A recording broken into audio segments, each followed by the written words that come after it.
Where we last left off, Izuku had just finished the UA Sports Festival race, getting second place, while Bakugo came first and Todoroki third. The next game would be the Calvary battle, as explained by Midnight. With Bakugo having the 10 million point headband, most people stray away from him and ignore him, not wanting to be a target like him. Izuku would still try to team up with him, however, having a really good plan ready that needed him. But as he asked Bakugo to team up with him, he just gave Izuku a really confused expression as he points to the Omnitrix. Confused, Izuku looks at his wrist, only to see a strange girl trying to touch and fiddle with the watch. Izuku pulled his wrist away from her while yelling for her to get away from him. Please, please, please let me have a look at that baby. I need to know how that thing works, the girl exclaimed, sounding rather excited before introducing herself as Mei Hatsume from the Department of Support. Throughout the brief conversation, Mei's eyes wouldn't leave the Omnitrix, staring at it constantly. Izuku, having more confidence, would turn her away really quickly in this world. With Mei gone, Bakugo explains to Izuku he didn't really have a choice to team with him if he got a proper team since everyone else is avoiding him. So, Izuku sets out to create a team based on a plan he had. First up was Uraraka. She was really easy for Izuku to get on his team since they were good friends. He would still try to get Ida on his team, but he would promptly get rejected by him, explaining that he had already had the team he wanted to move out of his friend's shadow, referring to all the amazing things Izuku had already done. This didn't bother Izuku too much, challenging Ida to a friendly competition between the two for this round, something he probably shouldn't do when his team is already a massive target. Then, Izuku went to talk to Tokoyami, who he thought would probably already be on the team, but when he found him, he was on his own and away from most people. When he asks if he wants to join him, he accepts surprisingly quickly. Though he didn't show it, Tokoyami seemed to have some sort of underlying respect for Izuku, possibly the reason why he joined him. With the people he needed with him, Izuku went back to Bakugo with the team. When he went there, Kirishima was talking to him.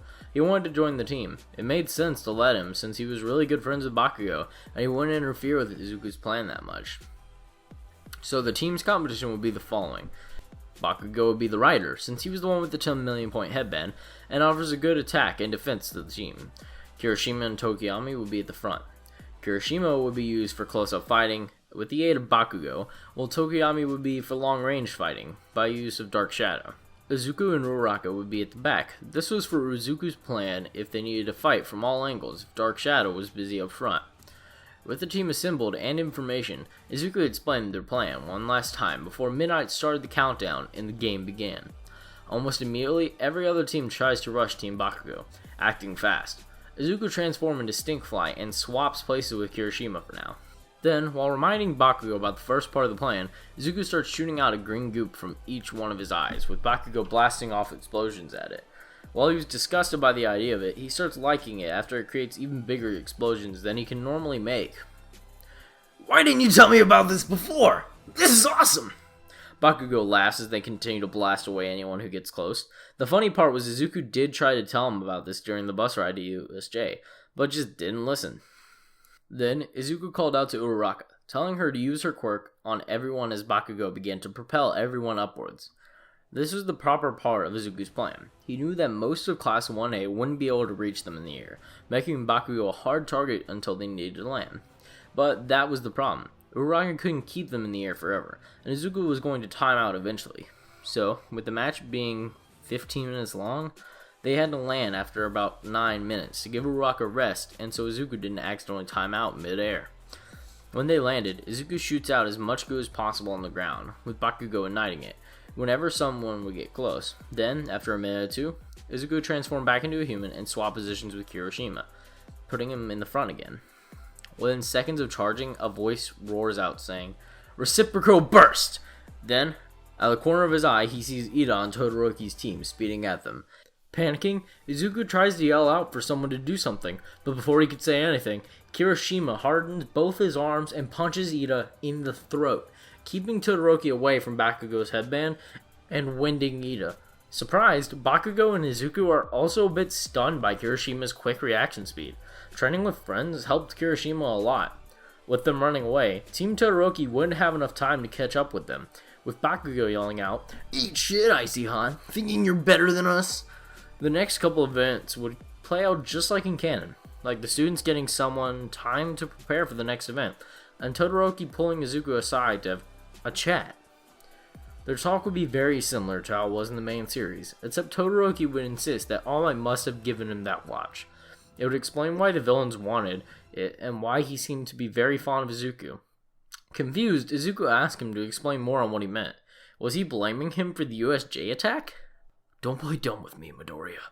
It's either that or you're a secret love child," Todoroki announces, sounding aggravated by Izuku playing dumb. But he was genuinely clueless as to what Todoroki was getting at. "No, you got the wrong idea. Izuku goes on to say he wanted to say his dad worked at the support item company and created it for him, but Todoroki cuts him off by claiming his past, his motive, and how he was going to beat Izuku with only his right side. Izuku was shocked by Todoroki's past and rejection of his quirk. They strived for the same thing, but they had two totally different childhoods. Todoroki goes to walk away before Izuku yells at him. "Most of my life, I was basically quirkless. No one even believed I'd do anything in life." Izuku was trying to get something across to Todoroki, but he just kept walking. "But when I got my watch and got into UA, people started to believe in me. They supported me." Izuku announces as he starts staring down at the Omnitrix and finally getting Todoroki's attention. Then Izuku starts remembering the people who have helped him on his journey and what he has done, saving Uraraka from the zero-pointer robot, getting into UA, becoming friends with Bakugo again. The combo helped him, and Aswai did at the USJ, saving All Might with Bakugo, and finally the friends who had helped him by getting him this far. "It's because of them I want to win. I know it sounds stupid compared to your motive, but still, I can't lose this either. I need to show them they were right to believe in me." With Todoroki staring at Izuku with a blank expression, Izuku clenches his fist and continues. "Earlier you declared war on me and Kachan. Well, I know that one of us is going to beat you." Izuku yells at Todoroki, finally getting some sort of expression on his face. It just wasn't the one he wanted. Todoroki gave him a look of anger at Izuku before walking away, leaving Izuku standing there on his own. With that done, the students would be told about the fighting tournament, just like in the anime, with Ojiro still giving away his position.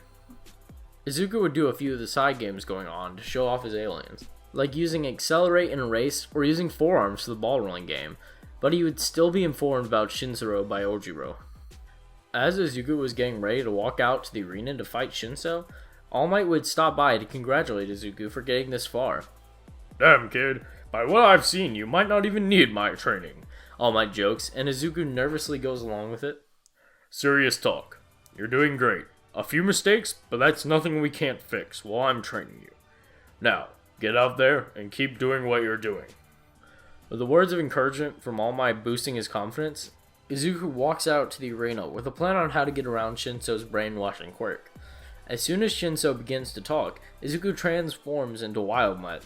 Shinso begins to berate Ojiro for giving away his place in the tournament, calling him weak, but it was only met by growls from Izuku, not enough for him to activate his quirk. With Izuku not being able to be put under Shinso's brainwashing, he easily wins the match by pushing him out of bounds. Most of the other matches would go the same, though a few would change slightly, like Kirishima vs Tetsu Tetsu. Thanks to his better training, Kirishima would be barely able to win the fight, without the both of them being knocked out and needing to do a tiebreaker. Then, the fight between Uraraka and Bakugo would be a bit different as well. Izuku wouldn't offer his notes to Uraraka, due to still being friends with Bakugo, feeling like it would be unfair. The fight itself would go exactly the same, but afterwards, Bakugo begrudgingly helps Uraraka up, since she is kind of friends with her. Now comes the big fight between Izuku and Todoroki. But before we can get into that, there is one quick thing we need to talk about. Izuku's friends, Ida, Uraraka, and hesitantly Bakugo, knew how important this match was to him, so they planned to give him some encouraging words while he was in the waiting room. As they enter, they're shocked to see Izuku transformed into gray matter, writing furiously in his notebook despite his small size. While the group giving Izuku an extremely confused and weirded out look due to see gray matter much at all, Izuku tries to explain himself. "Look, I know this is weird. Okay, I got nothing," Izuku admits while sounding rather defeated. though he did explain he was using gray matter to study and learn more about his watch, which made sense to Bakugo, but little to Ida and Uraraka. Later on, he would still have to talk with Endeavor, ending in a similar but louder way. But when he got close to entering the arena, Izuku would start muttering to the Omnitrix. "Alright, listen to me. Omnitrix, or whatever you are. I don't need gray matter, or whip jaws. Hell, I don't even need forearms. Please, just give me someone who I need." As he steps out into the arena, he already had an alien dialed up on the watch, ready to be transformed into, but he had to wait for the perfect moment. Almost immediately as the match starts, Todoroki goes all out by sending a massive wave of ice at Izuku. As the ice appears to cover Izuku, Todoroki thinks he's won, lowering his guard for a few seconds.